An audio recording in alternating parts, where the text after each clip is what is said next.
Aujourd'hui je reviens avec une vidéo un peu spéciale qui va changer un peu de ce que je fais d'habitude. Donc pour tout vous dire, j'ai commandé, et vous avez dû le voir dans le titre d'ailleurs, j'ai commandé les pinceaux de Elsa Makeup et donc je viens aujourd'hui pour vous dire un peu ce que j'en pense. Je les ai reçus jeudi je crois, donc le 4 le 4 septembre. Et donc je m'en suis servi vendredi matin et ce matin, nous sommes samedi.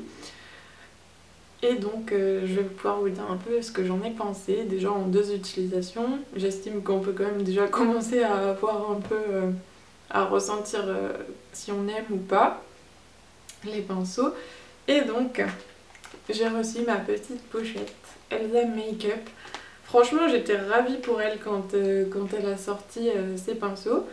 Et j'avais plutôt confiance en la qualité, parce que si j'avais fait la même chose qu'elle, je pense que j'aurais fait exactement la même chose, c'est-à-dire de bien prendre le temps de travailler le produit, que ça soit pas un truc tout pourri au final, parce que ça sert à rien.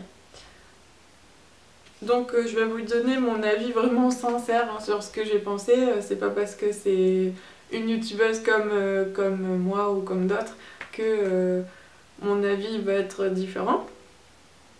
Donc pour commencer,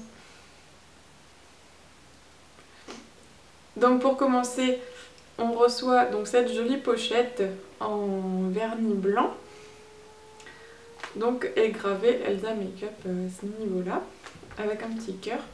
Alors quand elle a dit que c'était une pochette blanche, je me suis dit aïe aïe aïe, ça va peut-être être salissant. Donc à voir avec l'utilisation. Mais bon, après je me dis que mes pinceaux ils vont aller dans des pots et que la pochette ce sera juste pour le voyage à la limite. Donc du coup ça passe. Mais c'est vrai que si c'est pour une pochette pour tous les jours, ça risque d'être salissant avec le fond de teint ou autre. Donc ensuite on l'ouvre comme ceci, hop, et puis là on a les pinceaux qui se présentent comme ceci. Donc les 3 gros pinceaux sont protégés par des espèces de petites housses en plastique. Et les petits, eux, étaient juste protégés pour l'achat, donc je les ai remis exactement comme je les ai eu quand je les ai reçus. Et on a juste le pinceau liner qui a un petit embout en plastique pour protéger ses poils. Donc je vais vous parler un peu de chaque pinceau dans l'ordre. Donc ce qui est pratique, c'est que la protection on peut l'enlever vers le haut et donc on n'est pas obligé de la descendre et donc de tirer les poils vers en bas parce que c'est plutôt embêtant. Donc on va commencer avec le EM1 du coup, ils sont gravés aussi sur le manche. Alors c'est rose, c'est tout mignon, moi j'adore, franchement j'adore le look qu'il a celui-là. Alors celui-là il est super doux. Donc je m'en suis servi pour poudrer, moi je me poudre tout le visage. La forme est plutôt pas mal, un peu écrasée comme ça, du coup ça permet de lui prêter plusieurs utilisations au final. Et voilà, j'ai pas grand chose de plus à dire à part que celui-là je le trouve vraiment super doux. Franchement je crois que j'ai pas de pinceau aussi doux que celui-là. Bon après sachant que moi j'ai que des pinceaux ELF ou autres, donc aucun pinceau de grande marque. Hein. Mais celui-là je l'adore et il va devenir mon pinceau poudre favori. On passe ensuite au EM2. Donc c'est un pinceau pour le fond de teint et j'ai complètement oublié le nom, là j'ai un gros trou de mémoire pour ce type de pinceau. Alors celui-là, déjà j'ai été déçue parce que dans sa petite housse de protection, en fait il y a quelques poils là, une dizaine de poils, qui étaient tordus vers le bas quand ils ont été insérés à l'intérieur. Donc du coup ça fait que, je sais pas si vous le verrez très bien, voilà, mais il y a quelques poils qui se baladent un peu sur le côté. Donc j'espère que quand je vais le laver, du coup j'arriverai à les remettre à la bonne forme. Alors celui-ci, il est... Franchement j'adore comment il applique le fond de teint. J'ai appliqué mon fond de teint donc 2 fois avec. J'aime beaucoup le résultat. C'est très naturel et à la fois ça garde quand même la couvrance du fond de teint. Seulement celui-là, son défaut c'est qu'il perd pas mal ses poils. Donc après, à voir au lavage si ça permet d'enlever un peu tous les poils qui sont pas bien accrochés Eh oui, toutou. Si ça permet d'enlever les poils pas bien accrochés et qu'après du coup ça ira mieux. Mais franchement sur celui-là j'ai dû perdre au moins entre 10 et 15 poils en 2 utilisations. Donc moyen quand on se retrouve avec le poil collé sur le fond de teint, c'est pas top top. Celui-là il en a perdu pas beaucoup, il en a perdu peut-être un. Donc c'est moins embêtant. Mais celui pour le fond de teint un peu plus, donc j'attends de voir avec l'utilisation. Mais c'est dommage parce que il est vraiment top au niveau du résultat, j'aime beaucoup. J'ai oublié de préciser également que celui pour le fond de teint, il est vraiment très doux, donc c'est vraiment très agréable sur le visage. On passe au troisième pinceau, le EM3 qui est en biseauté comme ceci. Alors j'aime beaucoup, il a l'air de prélever pas mal la matière, donc je pense qu'avec des blushs assez colorés il va falloir faire attention.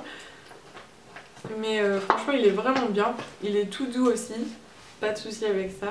Et franchement je l'aime vraiment beaucoup aussi.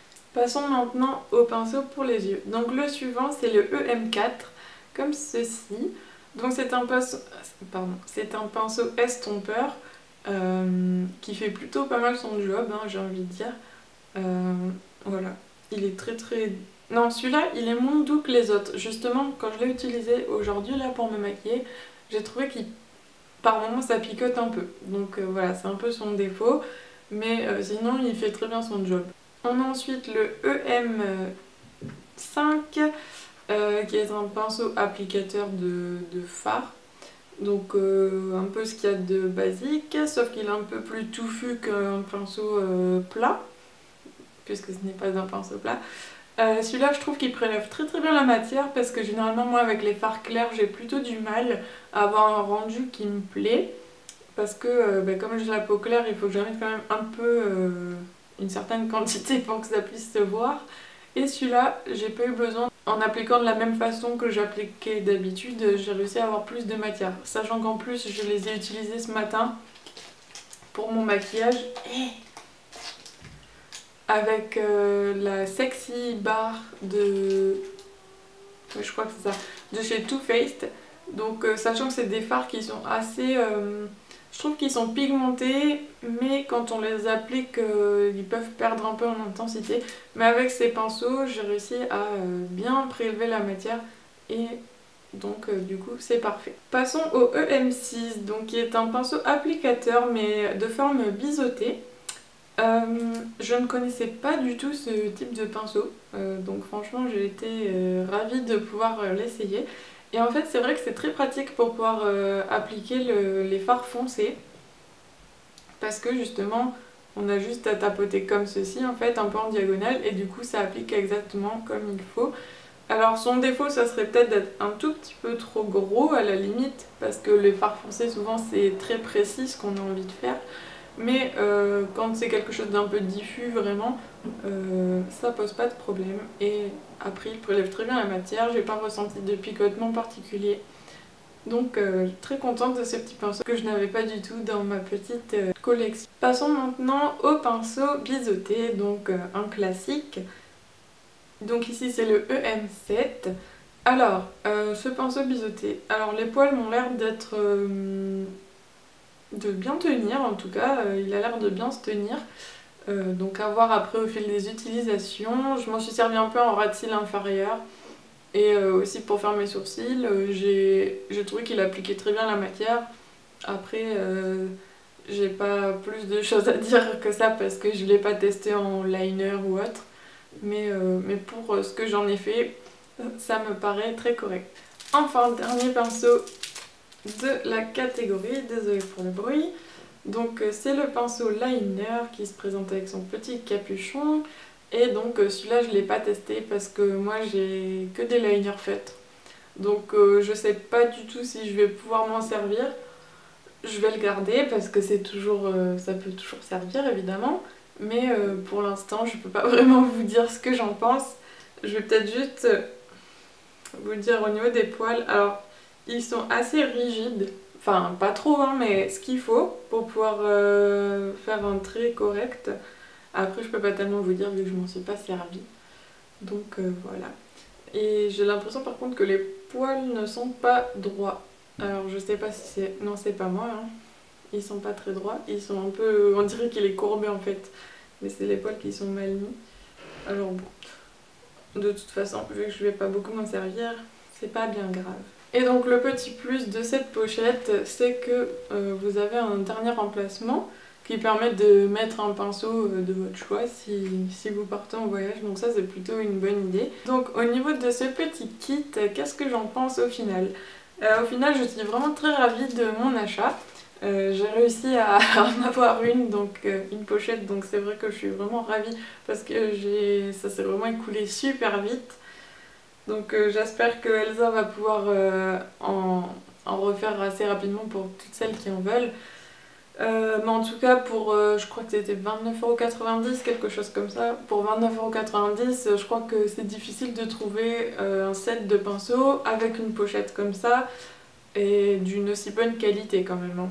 Donc mis à part celui pour le teint qui perd un peu ses poils et le pinceau estompeur qui picote un tout petit peu, mais quand je dis un tout petit peu, c'est vraiment c'est léger, hein, c'est pas non plus... j'ai un pinceau Birchbox qui picote vraiment beaucoup et celui-là je peux quasiment pas l'utiliser. Mais voilà, mis à part ces deux pinceaux là, je suis vraiment ravie du reste et je les trouve vraiment trop beaux en plus. C'est vrai que leur forme, le manche rose et tout, je trouve ça vraiment trop mignon. La pochette ça va vraiment me servir pour quand je vais partir en voyage. En plus elle prend vraiment pas beaucoup de place, donc ça c'est plutôt cool. Et voilà. Donc dites-moi en commentaire si vous aussi vous avez reçu une pochette comme ceci, donc le kit de pinceau de Elsa Makeup. Dites-moi si vous pensez l'acheter. Dites-moi voilà, si vous pensez ne pas l'acheter justement et pourquoi. J'attends tous vos petits commentaires. Donc je vous fais de gros bisous et je dis merci à Elsa d'avoir fait ça parce que c'est vraiment cool qu'une Française puisse se lancer également là-dedans, dans cette aventure. Et je lui souhaite plein de réussite pour la suite si elle regarde cette vidéo. Et je vous fais à tous de gros bisous.